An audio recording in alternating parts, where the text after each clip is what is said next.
Vous venez de faire vos exercices de mémorisation et donc ils avaient pour but de vous montrer comment on fait pour apprendre. Donc comment on fait pour apprendre, ce sont des outils qui, je me suis appuyée sur les travaux d'Antoine de la Garandrie, la gestion mentale, et tous ces travaux viennent d'être validés complètement par les neurosciences.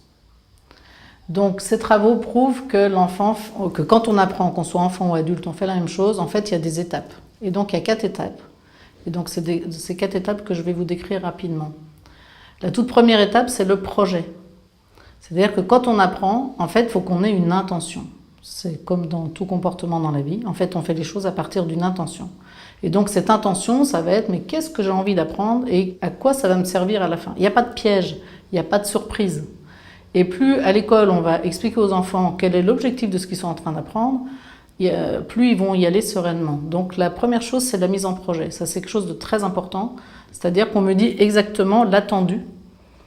Et sachant que l'enfant peut aussi décider quel est l'attendu, ou l'adulte peut décider avec lui quel est l'attendu, mais il en faut un.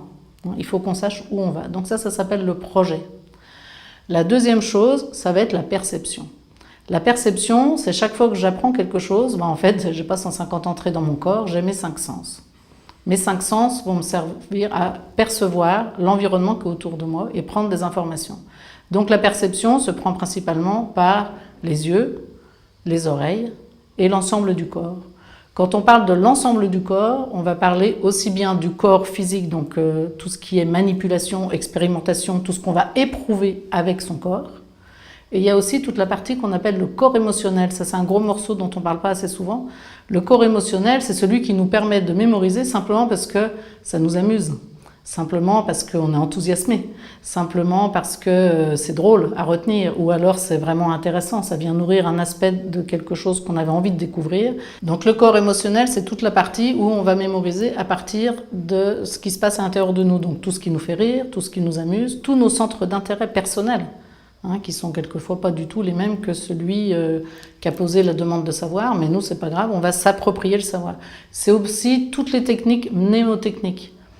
Donc il y en a sans doute qui ont fait ça dans la mémorisation des histoires avec les images et les mots, où ils se sont racontés des histoires pour assembler ensemble les images et les mots. Ils ont donné un sens qu'ils ont complètement inventé. Voilà, ça c'est la mémoire kinesthésique émotionnelle, elle est vraiment très importante dans les apprentissages.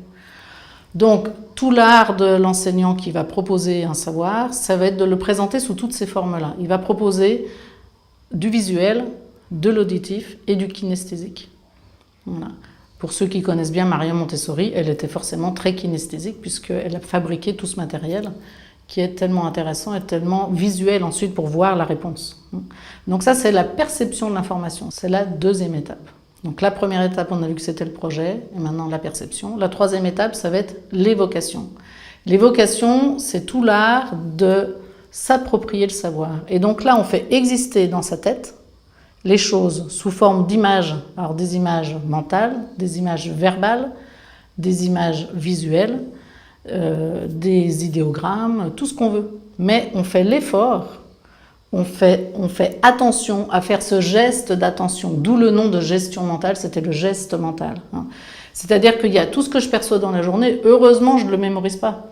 Vous imaginez si vous perceviez avec vos yeux toutes les images que vous percevez dans la journée, si vous les mémorisez, vous seriez épuisé rapidement. Donc c'est celle qu'on fait l'effort de mémoriser, c'est-à-dire qu'on décide, donc ça rejoint l'intention du numéro 1, on décide de le mettre dans son mental, et là on va le faire exister. On le fait exister pour pouvoir le retrouver à un moment donné, c'est-à-dire que c'est à un autre moment j'ai besoin d'aller chercher mon savoir, et bien tout simplement je vais le faire réexister dans ma tête, je vais aller le rechercher à l'endroit où je l'ai rangé. L'étape suivante, c'est l'étape de la reformulation. Ça, c'est une étape mais absolument fondamentale. C'est-à-dire qu'on a besoin de mettre en mots ce qu'on a intégré. Donc, rien de mieux que l'autre. J'ai fondamentalement besoin de l'autre parce que l'autre va me permettre de lui expliquer quelque chose ou de lui transmettre ou de lui partager l'enthousiasme avec lequel je viens d'apprendre quelque chose et je vais lui expliquer ce que j'ai compris. Et je vais me rendre compte qu'en lui expliquant, je suis obligée de passer par la pensée, je suis obligée de mettre des mots sur mes concepts.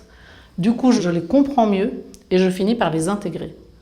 Et donc, si j'ai un conseil à vous donner, maintenant que vous avez fait ces expériences-là, je vous invite vraiment à raconter tout votre programme du MOOC au moins à 5 personnes différentes. Et vous allez voir que plus vous allez l'expliquer ce que vous avez appris dans ce MOOC, plus vous allez devenir performant parce que plus vous aurez intégré les nouvelles connaissances que vous venez d'acquérir.